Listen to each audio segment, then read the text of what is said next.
Looks like you do pretty well with them, though. Looks can be deceiving. I give myself grace. I am the hardest person on me that anyone else can be. And there's so much that I want to do, and you fail. That's what life is about. But I give myself grace. I tell myself what I tell other people. Give yourself grace. This is a moment. Don't hold on to it. Like some people are like, in 1994, this happened. It's over. And there's nothing you can do to change that. Let's work on what's happening today.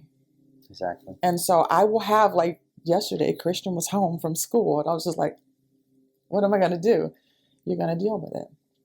And it's going to be fine. And it may not work out the way the plan is, because we like to make plans and it has to go according to our plan. But if you learn to be more fluid with the plans, it often works out the way it's supposed to anyway.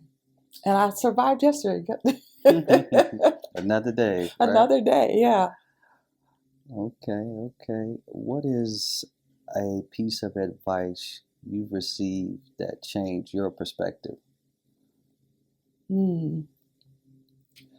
I had Christian, my youngest, had a therapist. And at this point, I'm single. I got these 3 kids. Mm-hmm.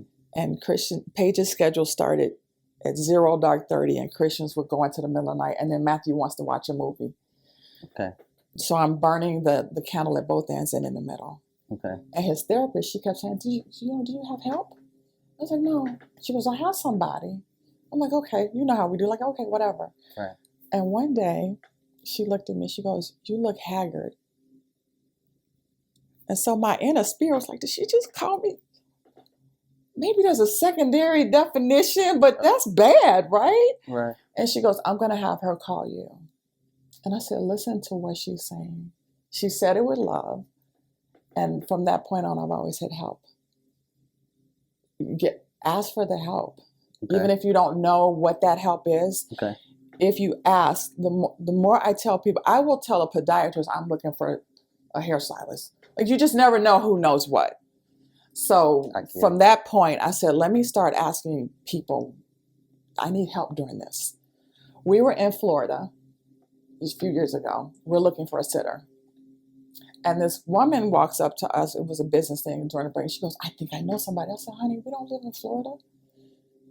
And I said, and you live in Jersey. Right. We in Illinois. Right. She goes, no, I have a friend in Illinois who's a nanny. Okay. I'm going to have her call you. Had I not opened my mouth thinking we're in Florida, this is not the place to ask, we would have never had help. We wouldn't have found this sitter. Exactly. So that's what I mean. Always be open about what you need. Yeah. There's no shame in that. Yeah, I agree.